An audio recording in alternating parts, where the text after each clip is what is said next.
ಯೋಹಾನ್ ಬರೆದ ಸುವಾರ್ತೆ 3ನೇ ಅಧ್ಯಾಯ ಅದರ 16ನೇ ವಾಕ್ಯಕ್ಕೆ ನಮ್ಮ ಸತ್ಯವೇದನ ನಾವು ತಿರುಗಿಸೋಣ. ದೇವರು ಲೋಕದ ಮೇಲೆ ಎಷ್ಟೋ ಪ್ರೀತಿಯನ್ನಿಟ್ಟು ತನ್ನ ಒಬ್ಬನೇ ಮಗನನ್ನು ಕೊಟ್ಟನು. ಆತನನ್ನು ನಂಬುವ ಒಬ್ಬನಾದರೂ ನಾಶವಾಗದೆ ಎಲ್ಲರೂ ನಿತ್ಯ ಜೀವವನ್ನು ಪಡೆಯಬೇಕೆಂದು ಆತನನ್ನು ಕೊಟ್ಟನು. ಓಕೆ, ಅನ್ಕೋಬಹುದು ಪಾಸ್ಟರ್ ಯಾಕೆ ಇವತ್ತು ಜಾನ್ 3:16 ಯೋಹಾನ್ ಬರೆದ ಸುವಾರ್ತೆ 3:16 ಯಾಕೆ ತೆಗೆದಿದ್ದಾರೆ ಎಂಬುದಾಗಿ ಅನ್ಕೋಬಹುದು. ಇವತ್ತು ನಿಮಗೆ ಗೊತ್ತಾ, ಪ್ರಪಂಚದಾದ್ಯಂತ ಸುಮಾರು ದೇಶಗಳಲ್ಲಿ ಅನೇಕ ಲಕ್ಷಾಂತರ ಸಭೆಗಳಲ್ಲಿ ಇವತ್ತು ಇದೇ ಪ್ರಸಂಗ ಇದೆ. ಯಾಕಂದ್ರೆ ಇವತ್ತು ಯಾವ ತಿಂಗಳಿದು? 3ನೇ ತಿಂಗಳು. ಇವತ್ತು ತಾರೀಕು ಎಷ್ಟು? 16ನೇ ತಾರೀಕು. ಓಕೆ, 3/16 ಮಾರ್ಚ್ 16 ಅಂತಂದೇಳಿ ಇವತ್ತೊಂದು ಈ ಕಾನ್ಸೆಪ್ಟ್ ಮೇಲೆ ಎಸ್ಪೆಷಲಿ ನಮ್ಮ TTIನಲ್ಲಿ, ಓಕೆ, TTIನಲ್ಲಿ ಇರುವಂಥ ನಮ್ಮ ಇಂಡಿಯಾದಲ್ಲಿ ಮತ್ತು ಸುಮಾರು 52 ಕಂಟ್ರಿಗಳಲ್ಲಿ 52 ದೇಶಗಳಲ್ಲಿ ಇರುವಂಥ TTI ಸಂಸ್ಥೆಯಲ್ಲಿ ಓಕೆ ಇವತ್ತು ಸೇಮ್ ಪ್ರಸಂಗ ಇದೆ. ಓಕೆ, ಇವತ್ತು ಎಲ್ಲರೂ ನಮ್ಮ TTIನಲ್ಲಿ ಇರುವಂಥವ್ರು ಇವತ್ತು ಅವ್ರವ್ರ ಸಭೆಗಳಲ್ಲಿ ಮಾರ್ಚ್ 16 ಟೀಚ್ ಮಾಡಬೇಕು. ಮಾರ್ಚ್ 16 ಅಂದರೆ ಮಾರ್ಚ್ 3ನೇ ತಿಂಗಳು 16ನೇ ದಿನಕ್ಕೆ ನಾವು ಕಾಲಿಟ್ಟಿದ್ದೇವೆ. ಇವತ್ತು ಅದೇ ದಿನ ಇದೆ. Amen, praise the lord. Okay, ಇವತ್ತು ಪ್ರಪಂಚದಾದ್ಯಂತ ಇವತ್ತು ಒಂದೇ ಟೀಚಿಂಗ್ ಇದೆ. ಇವತ್ತು ಜಾನ್ 3:16 ಡೇ ಅಂತಂದೇಳಿ ಈ ದಿನವನ್ನು ಮಾರ್ಚ್ 3 ಅಂದರೆ ಮಾರ್ಚ್ ಅಂದರೆ 3ನೇ ತಿಂಗಳು 16ನೇ ತಾರೀಕು ಇದನ್ನು ಜಾನ್ 3:16 ಡೇಸ್ ಅಂತಂದೇಳಿ ಇವತ್ತು ಸೆಲೆಬ್ರೇಷನ್ ಮಾಡ್ತಾ ಇದ್ದಾರೆ. ಸೆಲೆಬ್ರೇಷನ್ ಮೀನ್ಸ್ ಎಲ್ಲ ಚರ್ಚ್ಗಳಲ್ಲಿ ಇವತ್ತು ಅದನ್ನು ಟೀಚ್ ಮಾಡ್ತಾ ಇದ್ದಾರೆ. ಸೊ ಇವತ್ತು ನಾವು ಕೂಡ ಇದನ್ನು ಸಾಕಷ್ಟು ವಿಷಯ ನಮಗೆ ಗೊತ್ತಿದೆ. ನಾನು ಸಾಕಷ್ಟು ಸಾರಿ ಈ ವಿಷಯದ ಮೇಲೆ, ಈ ಸಬ್ಜೆಕ್ಟ್ ಮೇಲೆ ನಾನು ಟೀಚ್ ಮಾಡಿದ್ದೇನೆ. ಈ ವಾಕ್ಯ ಆರಿಸ್ಕೊಳ್ಳದೆ ಇದ್ರೂ ಕೂಡ ನಾನು ಬೇರೆ ಪ್ರಸಂಗದಲ್ಲಿ ಸಹ ಇದನ್ನು ನಾನು ಟಚ್ ಮಾಡ್ತೀನಿ, ಇದನ್ನು ನಾನು ಕವರ್ ಮಾಡಿದ್ದೀನಿ ನಾನು ಇದನ್ನು. ಓಕೆ, ಇವತ್ತು ಇನ್ನೊಂದು ಒಂದು ತಂದೆ ಮತ್ತು ಮಗನ ಒಂದು ಸಂಬಂಧದ ಒಂದು ಅಂಡರ್ಸ್ಟ್ಯಾಂಡಿಂಗ್ ನಾವು ಅರ್ಥ ಮಾಡ್ಕೊಳ್ಳೋಣ. ಓಕೆ, ತಂದೆ ಮತ್ತು ಮಗನ ಅಂಡರ್ಸ್ಟ್ಯಾಂಡಿಂಗ್ ನಾವು ಜಸ್ಟ್ ಇಮ್ಯಾಜಿನೇಷನ್ ಮಾಡಿ ಎಲ್ಲ ನನ್ನ ಜೊತೆಲಿರ್ರಿ. ವೆನ್ ಗಾಡ್ ಕ್ರಿಯೇಟೆಡ್ ಹೆವೆನ್ಸ್, ದೇವರು ಪರಲೋಕಗಳನ್ನು ಉಂಟು ಮಾಡಬೇಕಾದ್ರೆ ಓಕೆ 3 ಡಿಸ್ಕಸ್ ಮಾಡಿದ್ದಾರೆ. ತಂದೆ, ಮಗ, ಪವಿತ್ರ ಆತ್ಮ 3 ಸರಿ ಡಿಸ್ಕಸ್ ಮಾಡ್ತಾರೆ. ಸೊ ವಿ ಆರ್ ಓಕೆ, ಏನು ಮಾಡೋಣ? ಗ್ಯಾಲಕ್ಸಿಗಳನ್ನು ಮಾಡೋಣ, ಮಿಲ್ಕಿ ವೇ ಗ್ಯಾಲಕ್ಸಿಗಳನ್ನು. ಇಷ್ಟು ದೊಡ್ಡ ಒಂದು ವಿಶಾಲವಾದಂದರೆ ಒಂದು ಎಕ್ಸ್ಪ್ಯಾನ್ಷನ್ ಪ್ಯಾನ್ ಅಂತ ಹೇಳ್ತಾರೆ ಇದನ್ನು. ಓಕೆ, ಅದನ್ನು ಅಷ್ಟು ದೊಡ್ಡ ವಿಶಾಲವಾಗಿರುವಂಥ ಈ ಭೂಮಿ ಆಕಾಶಗಳನ್ನು ದೇವರು ಅದನ್ನು ಉಂಟು ಮಾಡುವಾಗ ಓಕೆ ಪ್ರತಿ ಒಂದರಲ್ಲಿ ಕೂಡ ಅವ್ರು 3 ಡಿಸ್ಕಸ್ ಮಾಡಿದ್ದಾರೆ. ದೆನ್ ಭೂಮಿಯನ್ನು ಉಂಟು ಮಾಡಬೇಕಾದ್ರೂ 3 ಸೇರ್ ಮಾಡಿದ್ದಾರೆ. ಗಾಳಿನ ಉಂಟು ಮಾಡಬೇಕಾದ್ರೆ, ನೀರನ್ನು ಉಂಟು ಮಾಡಬೇಕಾದ್ರೆ ಓಕೆ ಒಂದೊಂದು ಒಂದೊಂದು ಮರಗಳನ್ನು, ಒಂದೊಂದು ಬೆಟ್ಟಗಳನ್ನು, ಒಂದೊಂದು ಪರ್ವತಗಳನ್ನು, ಭೂಮಿಯಲ್ಲಿ ಸಂಚರಿಸುವ ಎಲ್ಲ ಸಕಲ ವಿಧವಾದಂಥ ಪ್ರಾಣಿಗಳನ್ನು, ಪಕ್ಷಿಗಳನ್ನು, ಕ್ರಿಮಿ ಕೀಟಗಳನ್ನು ಎಲ್ಲದನ್ನೂ ಉಂಟು ಮಾಡಬೇಕಾದ್ರೆ ಹಲ್ಲೆಲೂಯ ಹಲ್ಲೆಲೂಯ ದೇವ್ರು ಎಲ್ಲವನ್ನ ಒಂದು ಮೈನ್ಯೂಟ್ ಆಗಿ ಮೈಕ್ರೋ ಏನು ಹೇಳ್ತಾರೆ, ಮೈಕ್ರೋಬಯಾಲಜಿ. ಓಕೆ, ಮೈಕ್ರೋ ಕಣ್ಣಿಗೆ ಕಾಣಲಿಕ್ಕೆ ಸಾಧ್ಯ ಇಲ್ಲದೆ ಇರುವಂಥ ಓಕೆ ಅದಕ್ಕೂ ಕೂಡ ಏನನ್ನೆಲ್ಲ ಕೊಟ್ಟಿದ್ದಾನೆ ದೇವರು ಅದಕ್ಕೆ. ಫಾರ್ ಎಕ್ಸಾಂಪಲ್, ಉದಾಹರಣೆ, ನಾನು last week I think so ನಾನು ಬೈಬಲ್ ಓದ್ತಾ ಇದ್ದೆ. ಬೈಬಲಲ್ಲಿ ನೋಡ್ಬೇಕಾದ್ರೆ ಈ ಸೆಂಟ್ರಿಗೆ ಐತಲ್ಲ, ಅಲ್ಲಿಂದ ನಾನು ಹಿಂಗೆ ಡೈರೆಕ್ಟಾಗಿ ಹಿಂಗೆ ನೋಡಿದ್ರೆ ಕಾಣಲ್ಲ, ಈ ಸ್ಪೆಕ್ಟ್ನಲ್ಲಿ ನೋಡಿದ್ರೆ ಕಾಣ್ತಿತ್ತು ಅದು. ಆಮೇಲೆ ನಾನು ನನ್ನ ಹತ್ರ ಬೂತ್ ಕನ್ನಡಿ ಅಂತಾರಲ್ಲ, ಅದಿದೆ ನನ್ನ ಹತ್ರ. ಅದನ್ನು ನೋಡಿದೆ, ಒಂದು ಸಣ್ಣ ಕರೇ ಇಷ್ಟೆಷ್ಟು ಐತ್ರಿ, ಅದು ಎಷ್ಟು ಸಣ್ಣದು ಹಿಂಗೆ ಬಂತು ಹಿಂಗೆ ನನ್ನ ಬೈಬಲಲ್ಲಿ. ನಾನು ಅದನ್ನೇ ನೋಡ್ತಿದ್ದೀನಿ. ನಾನು ಒಂದು ನಿಮಿಷ ಯೋಚನೆ ಮಾಡಿದೆ, ಇದು ಕಣ್ಣಲ್ಲಿದೆ, ಓಕೆ, ಇದು ಹೊಟ್ಟೆಯಲ್ಲಿದೆ, ಇದಕ್ಕೆ ಬಾಯಿಯಲ್ಲಿದೆ, ಕೈ ಕಾಲುಗಳಲ್ಲಿದೆ, ನನ್ನ ಕಣ್ಣಿಗೆ ಕಾಣ್ತಾ ಇಲ್ಲ ಅದು. ಆಮೇಲೆ ನಾನು ಅದು ಹಂಗೇ ನಿಂತ್ಕೊಂಡಿತ್ತು, ಬೂತ್ ಕನ್ನಡಿ ತಗೊಂಡೆ, ನಾನು ಡ್ರಾದ್ ಹಿಂಗೆ ತಗೊಂಡು ಅದನ್ನ ಹಿಂಗೆ ನೋಡ್ತೀನಿ, ಅದಕ್ಕೂ ಕೂಡ ಕಾಣ್ತಾ ಇಲ್ಲ, ಅದು ಸಣ್ಣದಿದೆ ರೀ ಅದು. ಓಕೆ, ನಾನು ಹೇಳ ಅದು ಏನು ಊಟ ಮಾಡ್ತಿತ್ತು ಅದು. ಓಕೆ, ಜಸ್ಟ್ ನಾನು ಬೈಬಲ್ ಬಿಟ್ಬಿಟ್ಟೆ, ಅದ್ರ ಬಗ್ಗೆ ಇಮ್ಯಾಜಿನೇಷನ್ ಮಾಡ್ತಾ ಹೋಗ್ತಾ ಆವಾಗ ಒಂದು ನಿಮಿಷ ನಾನು ದೇವ್ರನ್ನ ನೆನೆಸ್ಕೊಂಡೆ. ದೇವ್ರೆ, ಈ ಸಣ್ಣ ಹುಳ ಇಷ್ಟು ಅದು ಕಣ್ಣಿಗೆ ಕಾಣ್ತಿರೋದು, ಅದು ಇಷ್ಟು ಚೆನ್ನಾಗಿ ಬಂತು, ಹಿಂಗೆ ಬಂತು. ಆಮೇಲೆ ನೋಡಂತಡಿ ಅದು ಏನು ಮಾಡ್ತೈತೆ ಅಂತಂದೇಳಿ ಅದು ಹಿಂಗೆ ಬರ್ತೈತಲ್ಲ, ಕೈ ಹಿಂಗೆ ಅಡ್ಡ ಇಟ್ಟೆ, ಅದಂಗೆ ತಕ್ಷಣ ನಿಂತ್ಕೊಂಡ್ಬಿಡ್ತು. ನಿಂತ್ಕೊಂಡು ಡೈರೆಕ್ಷನ್ ಚೇಂಜ್ ಮಾಡಿ ಮತ್ತೆ ಆ ಕಡೆ ಹೋಯ್ತು. ಮತ್ತೆ ಈ ಕಡೆ ಕೈ ಇಟ್ಟೆ, ನೋಡೋಣ, ಮತ್ತೆ ಈ ಕಡೆ ಡೈರೆಕ್ಷನ್. ಅದು ಸೆನ್ಸ್ ಆಗ್ತೈತೆ ಅದಕ್ಕೆ. ಅಂದರೆ ಬ್ರೈನ್ ಎಲ್ಲೈತೆ ಅದಕ್ಕೆ ಸೆನ್ಸ್ ಮಾಡಲಿಕ್ಕೆ. ನಾನು ಹಿಂಗೆ ಹೋದರೆ ಹೋಗ್ಬಾರ್ದು. ಆವಾಗ ನಾನು ಅನ್ಕೊಂಡೆ, ದೇವರು ಅದನ್ನು ಎಷ್ಟು ಟೈಮ್ ತಗೊಂಡು ಅಥವಾ ಎಷ್ಟು ಪ್ಲ್ಯಾನ್ ಮಾಡಿ ಆ ಸಣ್ಣ ಒಂದು ಕ್ರಿಮಿನ ದೇವ್ರು ಮಾಡಿರುವ, ಅದಕ್ಕೆ ಕೈ ಕಾಲಿಗೆ ಶಕ್ತಿ ಎಲ್ಲಿದೆ, ಅದ್ರ ಎಲುಬುಗಳು ಎಲ್ಲಿದೆ, ಅದಕ್ಕೆ ಅದರಲ್ಲಿ ವೈಟ್ ಬ್ಲಡ್ ಇರ್ತೈತಲ್ಲ, ಅವಕ್ಕೆಲ್ಲ ವೈಟ್ ಬ್ಲಡ್ಸ್ ಅದಕ್ಕೆ ಎಲ್ಲಿದೆ, ನರ್ವ್ ಸಿಸ್ಟಮ್ ಎಲ್ಲಿದೆ, ಅದಕ್ಕೆ ಏನು ತಿಂತೈತದು. ನಾನು ಒಂದು ನಿಮಿಷ ಎಲ್ಲೆಲ್ಲೋ ಇಮ್ಯಾಜಿನೇಷನ್ ಹೋಗ್ಬಿಡ್ತು ನನಗೆ. ಅವಾಗ ಇಮ್ಯಾಜಿನೇಷನ್ ಹೋಗಿ ನಾನು ಹೀಗೆ ಥಿಂಕ್ ಮಾಡಿದೆ, ದೇವರು ಅದನ್ನು ಉಂಟು ಮಾಡಲಿಕ್ಕೆ, ಓಕೆ, ಅದಕ್ಕೊಂದು ಜೀವ ಕೊಡಲಿಕ್ಕೆ, ಅದರೊಳಗೆ ಜೀವ ಇದೆ, ಅದಕ್ಕೊಂದು ಜೀವ ಕೊಡಲಿಕ್ಕೆ, ಹಾಗೆ ನೋಡಿದೆ ಅದನ್ನು ಸಾಯಿಸ್ಲಿಕ್ಕೆ. ನಾನು ಏನದು ಹಿಂಗೆ ತಿಕ್ಕೋದು ಬೇಡ, ಎಂತ ಬೇಡ, ಹಿಂಗಂದ್ರೆ ಸತ್ತೋಗ್ತೈತೆ ಅದು. ಜಸ್ಟ್ ಹಿಂಗಂದ್ರೆ ಸಾಕು, ಹಿಂಗೆ ಇಷ್ಟು ಸ್ಮೂತಾಗಿ ಹಿಂಗಂದ್ರೂ ಕೂಡ ಹಂಗೆ ಸತ್ತೋಗ್ಬಿಡ್ತೈತೆ ಅದು. ಅನ್ನಿಸ್ತು ಅದನ್ನು ಸಾಯಿಸ್ಬೇಕು ಅಂತಂದೇಳಂತ. ಅವಾಗ ನಾನೇನಂದೆ, ನಾನು ಅದನ್ನು ಸಾಯಿಸ್ಲಿಕ್ಕೆ ನನಗೆ ಮನಸ್ಸು ಬರಲಿಲ್ಲ. ಹಿಂಗಂದ್ರೆ ಸತ್ತೋಗ್ಬಿಡ್ತೈತೆ ಅದು, ಸುಮ್ಮನೆ ಹಿಂಗಂದ್ರೆ ಸತ್ತೋಗ್ತೈತೆ ಅದು. ನನಗೆ ಸಾಯಿಸ್ಲಿಕ್ಕೆ ಮನಸ್ಸಾಗಲಿಲ್ಲ. ಹಾಗೆ ನೋಡ್ಬೇಕಾದ್ರೆ, ಹೋಗು, ಈ ವಾಕ್ಯದಲ್ಲಿ ಜೀವ ಐತಿ, ನೀನು ಜೀವದಿಂದ ಬದುಕೋ. ರೈಸಿವಾ ಓಕೆ. ಮತ್ತು ಜೋರ ಮುಚ್ಚೋರು ಎಲ್ಲ ಸತ್ತೋಗ್ಬಿಡ್ತೈತೋ ಅಂತಂದೇಳಿ ನಾನು ಅದು ಹಿಂಗೆ ಅಂತಂದು ಈ ಬೈಬಲ್ ಈ ಸಂಧಿ ಒಳಗೆ ಓದ್ತದೆ, ಇಲ್ಲಿ ಎಲ್ಲ ಹೋಯ್ತದು. ಆಮೇಲೆ ನಿಧಾನಕ್ಕೆ ಮುಚ್ಚಿದೆ. ನಾನು ಯಾಕೆ ಈ ಮಾತು ಹೇಳ್ತಿದ್ದೀನಿ ಅಂದರೆ, ಇಷ್ಟು ಮೈನ್ಯೂಟ್ ಆಗಿರುವಂಥ ವಿಷಯದಲ್ಲಿ ದೇವರು ಅಷ್ಟು ಚಿಂತೆ ಮಾಡಬೇಕಾದ್ರೆ, ಹಲ್ಲೆಲೂಯ ಹಲ್ಲೆಲೂಯ, ದೇವರ ಸ್ವರೂಪದಲ್ಲಿ ಉಂಟಾಗಿರುವಂಥ ಮನುಷ್ಯರು, ಓಕೆ, ಇಷ್ಟು ಸಣ್ಣ ವಿಷಯದಲ್ಲಿ ದೇವರು ಅಷ್ಟು ದೊಡ್ಡ ದೇವರಾತನಾಗಿರುವಾಗ, ಸಣ್ಣ ವಿಷಯದಲ್ಲಿ ಅಷ್ಟು ನಂಬಿಗಸ್ತನಾತನಾಗಿರುವಾಗ, ಆತನ ಸ್ವರೂಪದಲ್ಲಿ ಉಂಟಾದಂಥ ನಾವುಗಳು, ಓಕೆ, ಪಾಪವನ್ನು ಮಾಡಿ, ಓಕೆ, ಆ ದೇವರು ಬೇಡ, ಆ ದೇವರ ಸಹವಾಸ ನಮಗೆ ಬೇಡ, ದೇವರ ಅನ್ಯೂನ್ಯತೆ ನಮಗೆ ಬೇಡ, ಆ ದೇವರ ಸಂಸರ್ಗ ನಮಗೆ ಬೇಡ, ಆ ದೇವರ ಕಾರ್ಯಗಳಿಂದ, ಓಕೆ, ಆತನು ಮಾಡುವ ಯಾವ ಕಾರ್ಯಗಳು ನನಗೆ ಬೇಡ ಎಂಬುದಾಗಿ ದೇವರನ್ನೇ ಬಿಟ್ಟು ವಿಮುಖರಾಗಿ ನಾವು ಜೀವಿಸ್ತೇವಲ್ಲ, ಹೀಗೆ ಹಿಂತಿರುಗಿ ಜೀವಿಸ್ತೇವಲ್ಲ, ಇದು ಎಷ್ಟು ಸರಿ, ಇದು ಎಷ್ಟು ಸರಿ. ಇವತ್ತು ಪ್ರಪಂಚದಲ್ಲಿ 42 ಧರ್ಮಗಳಿದೆ ರೀ. 42 ಧರ್ಮಗಳು ಅವ್ರದೇ ಆದಂಥ, ಓಕೆ, ಅವ್ರದ್ದೇ ಆದಂಥ ಆಚಾರ ವಿಚಾರ ಪದ್ಧತಿಗಳಿದೆ. ಕೆಲವರು ಹೇಳ್ತಾರೆ ದೇವರು ಶೂನ್ಯವಾಗಿದ್ದಾನೆ, ಕೆಲವರು ಹೇಳ್ತಾರೆ ಎಲ್ಲದರಲ್ಲೂ ದೇವರಿದ್ದಾರೆ, ಓಕೆ, ಇನ್ನು ಕೆಲವರು ಹೇಳ್ತಾರೆ, ಓಕೆ, ದೇವರ ಒಂದು ಅಗಾಧವಾದ ಶಕ್ತಿ ಆಗಿದ್ದಾನೆ, ಇನ್ನು ಕೆಲವರು ಹೇಳ್ತಾರೆ, ಓಕೆ, ದೇವರಿಲ್ಲ, ಇದೆಲ್ಲ ಒಂದು ವೈಜ್ಞಾನಿಕವಾಗಿ ನಡೀತಾ ಇದೆ. ಈ ಪ್ರಪಂಚ ಇಂಥ ತಪ್ಪಾದ ಬೋಧನೆಗಳಿಂದ ಇಡೀ ಪ್ರಪಂಚವೇ ಕೆಟ್ಟು ಹೋಗಿದೆ. ಎಂಟೈರ್ ವರ್ಲ್ಡೇ ವ್ಯಾನಿಷ್ ಆಗಿ ಹೋಗ್ಬಿಟ್ಟಿದೆ. ಏನೇನೆಲ್ಲ ಆ ದೇವರಿಗೆ, ಈ ದೇವರನ್ನ ಹೀಗಿದ್ದಾನೆ ಎಂಬುದಾಗಿ ಮೂರ್ತಿಗಳನ್ನು ಕಲ್ಲಿನಲ್ಲಿ, ದೇವರು ಇಲ್ಲಿದ್ದಾನೆ ಎಂಬ ಮರಗಳಲ್ಲಿ, ದೇವರು ಇಲ್ಲಿದ್ದಾನೆ ಎಂಬುದಾಗಿ ಮನುಷ್ಯರಲ್ಲಿ,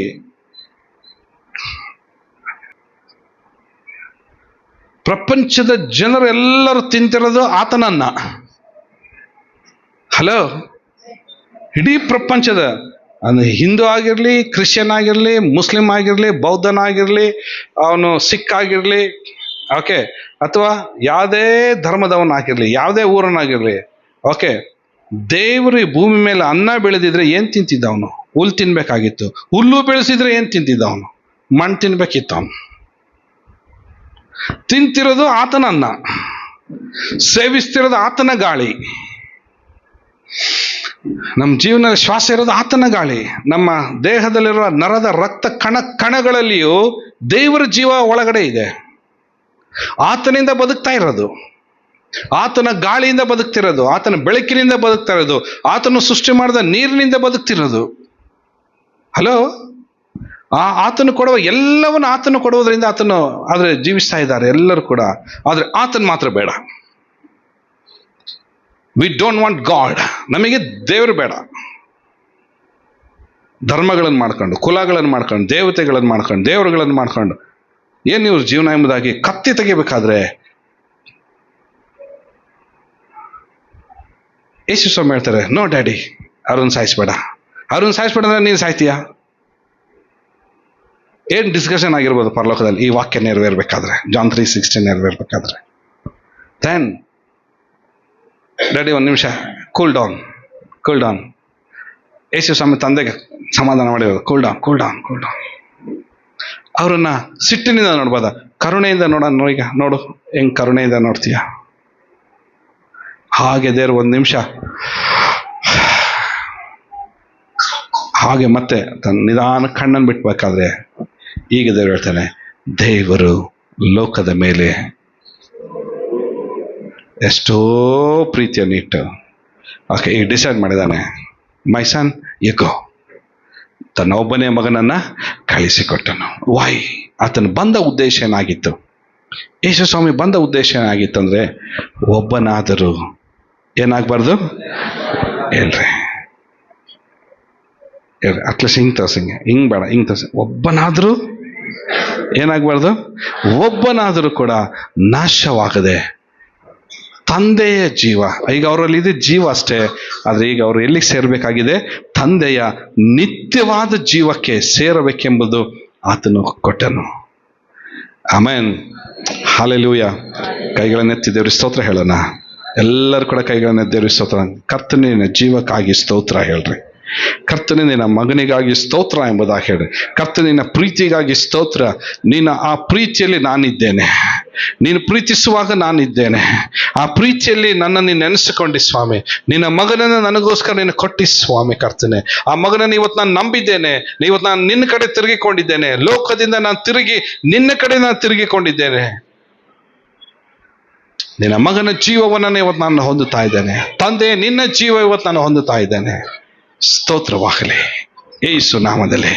ಆಮೆನ್, ಹಲ್ಲೆಲೂಯ, ಹಲ್ಲೆಲೂಯ. ಯೇಸು ಸ್ವಾಮಿ ಲೋಕಕ್ಕೆ ಬಂದ ಉದ್ದೇಶ ಅಂದ್ರೆ ಪಾಪಿಗಳನ್ನು ರಕ್ಷಿಸೋದಕ್ಕೋಸ್ಕರ. ಆಮೆನ್. ಪಾಪಿಗಳ ಮೇಲೆ ಕರುಣೆ ತೋರಿಸೋದಕ್ಕೋಸ್ಕರ ಯೇಸು ಸ್ವಾಮಿ ಬಂದ ಉದ್ದೇಶ ಅಂದ್ರೆ ಲೋಕದಲ್ಲಿದ್ದಂಥ ಆ ಪಿಶಾಚಿಯ ಸೈತಾನನ ಬಂಧನದಿಂದ ಬಿಡಿಸಿ ಎಲ್ಲರನ್ನ ದೇವರ ರಾಜ್ಯದಲ್ಲಿ ಸೇರಿಸುವುದಕ್ಕೋಸ್ಕರ ಆತನು ಕೊನೆಯ ಯಜ್ಞವಾಗಿ, the last sacrifice. Okay, the last sacrifice. Okay ಜನರೇ, ನೀವು ಯಾರು ಇನ್ನು ಕೊನೆ ಯಜ್ಞಗಳು ನೀವು ಸಮರ್ಪಿಸೋದು ಅವಶ್ಯಕತೆ ಇಲ್ಲ. ದ ಲಾಸ್ಟ್ ಲ್ಯಾಂಬ್, ದ ಕೊನೆಯ ಕುರಿಮರೆಯಾಗಿ ಯೇಸು ಸ್ವಾಮಿ ಲೋಕಕ್ಕೆ ಬಂದು ತನ್ನ ಪ್ರಾಣವನ್ನೇ ಆತನ್ನು ಕೊಟ್ಟು ನಮಗೆ ತಂದೆ ಜೊತೆಗೆ ಸಂಧಾನ ಮಾಡಿದ್ದಾನೆ. ತಂದೆ ಒಡಂಬಡಿಕೆಯಲ್ಲಿ ದೇವರು ಇವತ್ತು ನಮ್ಮನ್ನು ನಿಲ್ಲಿಸಿದ್ದಾನೆ. ಆಮೆನ್. ತಂದೆ ಜೊತೆಗೆ ಸಮಾಧಾನ ಪಡಿಸಿದ್ದಾನೆ ಮತ್ತು ಪರಲೋಕ ರಾಜ್ಯದ ಮುದ್ರೆಯನ್ನು ದೇವರು ಇವತ್ತು ನಮ್ಮ ಮೇಲೆ ಒತ್ತಿದ್ದಾನೆ. ನಾವೆಷ್ಟು ಧನ್ಯರೇ. Hallelujah, hallelujah. ಈ ಆಲಯದಲ್ಲಿ ಕುತ್ಕೊಂಡಿರುವ ಇಷ್ಟು ಜನರ ಹೃದಯದಲ್ಲಿ ಒಂದು ಮುದ್ರೆ ನಮಗೆ ಅಚ್ಚಾಗಿ ಒತ್ತಲ್ಪಟ್ಟಿದೆ. ಅದೇನೆಂದ್ರೆ ದೇವರ ಪ್ರೀತಿ ನಮ್ಮ ಒಳಗಡೆ ಇದೆ. ಆತನ ಮಗನಾದ ಯೇಸು ಸ್ವಾಮಿ ನಮ್ಮ ಒಳಗಡೆ ಇದ್ದಾರೆ. ಆ ತಂದೆಯ ಮಗನ ಜೀವ ಇವತ್ತು ನಮ್ಮ ಒಳಗಡೆ ಇದೆ. ಇದು ನೋಡಿ, ಈ ಒಂದು ವಾಕ್ಯದಲ್ಲಿ ಇಡೀ ಬೈಬಲ್ ಈ ವಾಕ್ಯದಲ್ಲಿ ಇದೆ. ಎಂಟೈರ್ ಈ ದಿಸ್ ಜೆನೆಸಿಸ್ ಟು ರೆವಲ್ಯೂಷನ್, ಆದಿ ಕಾಂಡದಿಂದ ಹಿಡಿದು ಪ್ರಕಟಣೆ ಗ್ರಂಥ ತನಕಿರುವ ಓಕೆ ಈ ಇಷ್ಟು ಪುಸ್ತಕಗಳ ಒಂದು ರಹಸ್ಯ, ಒಂದು ಪ್ರಕಟಣೆ ಇದು ಒಂದು ವಾಕ್ಯದಲ್ಲಿ ಅಡಕವಾಗಿದೆ. ಆಮೇನ್, ಆಮೇನ್. ಅಲ್ಲಿ ನೋಡಿ, ದೇವರು ಎಂಬೇಕಾದ್ರೆ that is a separate subject. ಲೋಕ ಎಂಬೇಕಾದ್ರೆ ಅಲ್ಲೊಂದು ಸಪ್ರೇಟ್ ಸಬ್ಜೆಕ್ಟ್. ದೇವರನ್ನೂ ಇಲ್ಲಿ ತೋರಿಸ್ತಾ ಇದ್ದಾರೆ, ಲೋಕವನ್ನೂ ಇಲ್ಲಿ ತೋರಿಸ್ತಾ ಇದ್ದಾರೆ. ಆಮೇಲೆ ಜನರನ್ನು ಅಂದ್ರೆ ಎಂಥ ಜನರು? ದೇವರಿಂದ ದೂರವಾಗಿ ಪಾಪಕ್ಕೆ ಮರಣಕ್ಕೆ ಇರುವ ಜನರನ್ನ ತೋರಿಸ್ತಾ ಇದ್ದಾರೆ. ಅಷ್ಟು ಮಾತ್ರವಲ್ಲದೆ ಮತ್ತೆ ಯಾರಿದ್ದಾರೆ ಇದ್ರೊಳಗಡೆ? ಓಕೆ, ಈಗ ದೇವರ ಯೋಜನೆ ಇದೆ ಇದ್ರೊಳಗಡೆ. The plan of God. ದೇವರ ಯೋಜನೆ ಏನಾಗಿತ್ತು? ಒಬ್ಬನಾದರೂ ನಾಶವಾಗಬಾರ್ದು. ಇದು ದೇವರ ಯೋಜನೆ ಆಗಿತ್ತು. ದೇವರ ಜೀವ ಬಗ್ಗೆ ಮಾತನಾಡ್ತಿದೆ. ದಟ್ ಮೀನ್ಸ್ ಇಟರ್ನಿಟಿ, ನಿತ್ಯತ್ವದ ಬಗ್ಗೆ ಇದು ಮಾತನಾಡ್ತಾ ಇದೆ. ಸದಾಕಾಲ ದೇವರ ಜೊತೆಗೆ ಜೀವಿಸುವಂತ ಸೌಭಾಗ್ಯ ಕುರಿತಾಗಿದ್ದು ಮಾತನಾಡ್ತಾ ಇದೆ. ಎಷ್ಟು ವಿಷಯಗಳಿದ್ದಾರೆ ಇದು ಒಂದು ವಾಕ್ಯದಲ್ಲಿ. ಇದು ಒಂದೇ ಒಂದು ವಾಕ್ಯದಲ್ಲಿ ದೇವರನ್ನು ನಂಬುವ ಒಬ್ಬನಾದರೂ ನಾಶವಾಗದೆ, ಬೈಬಲ್ ಹೇಳ್ತಿದೆ ಎಲ್ಲರೂ ಎಂಬುದಾಗಿ ಹೇಳ್ತಿದೆ. ಎಲ್ಲರೂ ಎಂಬುದಾಗಿ ಹೇಳಬೇಕಾದ್ರೆ ಈ ದೇವರ ಪ್ರೀತಿಯ ಒಳಗಡೆ ತಿರುಗುವಂತ ಪ್ರತಿ ಒಬ್ಬೊಬ್ಬರಿಗೂ ಕೂಡ ದೇವರ ಜೀವ ಕಾಯ್ತಾ ಇದ್ದಾರೆ. ದೇವರ ಜೀವವು ನಮಗೋಸ್ಕರ ಕಾದಿರಿಸಲ್ಪಟ್ಟಿದೆ. ದೇವರ ಜೀವ ನಮಗೋಸ್ಕರ ಕಾದಿರಿಸಲ್ಪಟ್ಟಿದೆ. ಅದು ಜೀವ ಎಲ್ಲಿದೆ? ದೇವರ ಸನ್ನಿಧಾನದಲ್ಲಿದೆ. ಜೀವ ಎಲ್ಲಿದೆ? ದೇವರ ಪ್ರಸನ್ನತೆ ಒಳಗಡೆ ಇದೆ.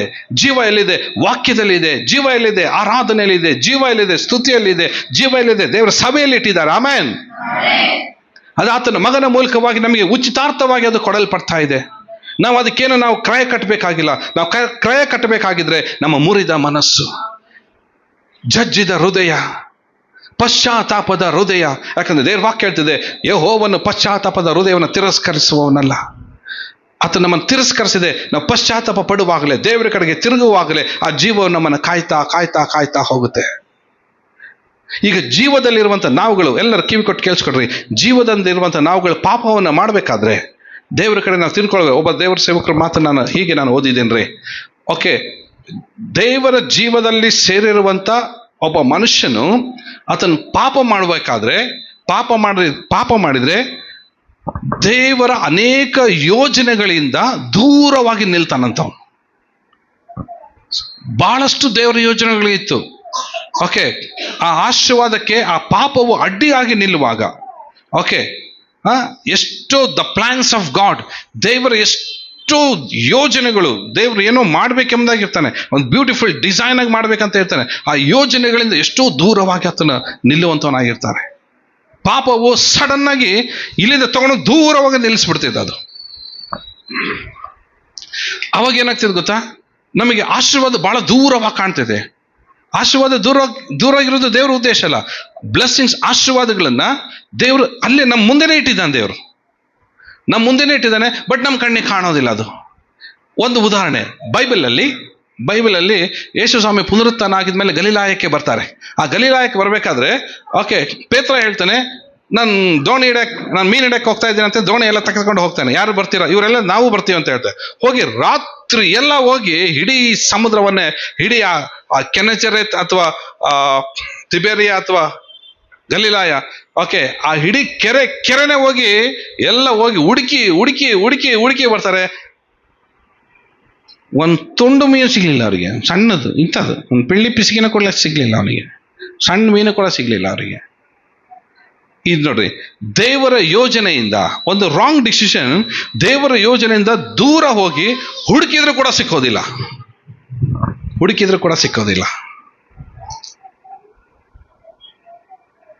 ಯಾಕೆ? ಪಾಪವು ಮನುಷ್ಯನನ್ನ ದೇವರಿಂದ, ಓಕೆ, ಆತನ ಕಣ್ಣಿಗೆ ಕಾಣಲಾರದಷ್ಟು ದೂರ ತೆಗೆದುಕೊಂಡ ವಸ್ತು ಬಿಟ್ಟಿದೆ.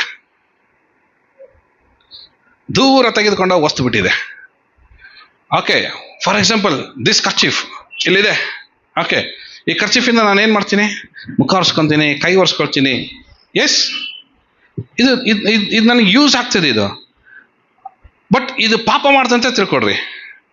ಇದು ಪಾಪ ಮಾಡ್ತಂತೆ ತಿಳ್ಕೊಡ್ರಿ. ಫಾರ್ ಎಕ್ಸಾಂಪಲ್ ಸಡನ್ ಆಗಿ ಇದು, ಓಕೆ, ಎಲ್ಲ ಹೋಗ್ಬಿಡ್ತದು. ಈಗ ಅಂತರ ಎಷ್ಟು ದೂರ ಇದೆ ರೀ? ಫಸ್ಟ್ ಎಲ್ಲಿತ್ತದು? ನನ್ನ ಪ್ಯಾಕೆಟಲ್ಲಿ ಇತ್ತದು. ನಾನು ನೆನೆಸ್ಕೊಳ್ಬೇಕಾದ್ರೆ ಅದನ್ನು ತಗೊಳ್ತಾ ಇದ್ದೆ. ನಾನು ಅದನ್ನ ನನ್ನ ಹತ್ರನೇ ಇತ್ತು. ನನಗೂ ಅದಕ್ಕೊಂದು ಸಂಬಂಧ ಇತ್ತು. ನನಗದಕ್ಕೆ ಅವಿನಾಭಾವ ಸಂಬಂಧ. ಓಕೆ, ಇದು ನಂದು ಅನ್ನೋದು ಹೆಮ್ಮೆ ಇತ್ತು ನನಗೆ.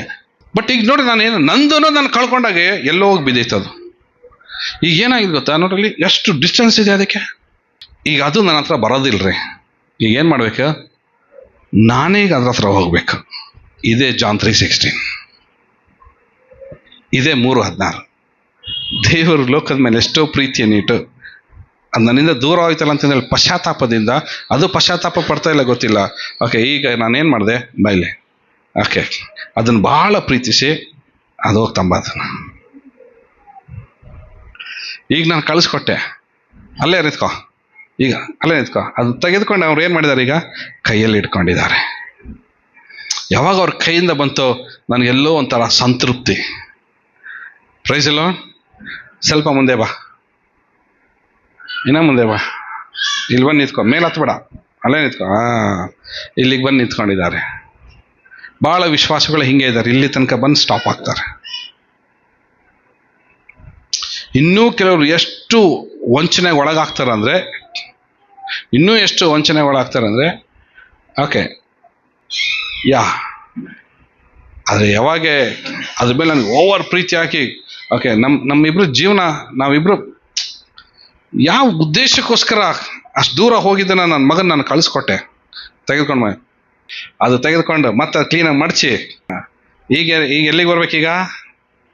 ಸೀದಾ ಸ್ಟೇಜ್ ಮೇಲೆ ಬಂದು ತಂದೆ ಜೊತೆಗೆ ಬಂದು ಮತ್ತೆ ಅದು ಫುಲ್ ಫಿಟ್ ಮೇಲೆ ಇರ ಇಲ್ಲಿಡ. ಈಗ ಇದಕ್ಕೆ ಮರ್ಯಾದೆ ಬಂತು. ಆಮೇಲೆ ಈ ಯೋಚನೆ ಮಾಡಿದ್ದು ತಂದೆ ಮತ್ತು ಮಗನ ಸಂಬಂಧ ನೋಡ್ರಿ ಹೆಂಗಿದೆ ಇಲ್ಲಿ. Hallelujah, hallelujah.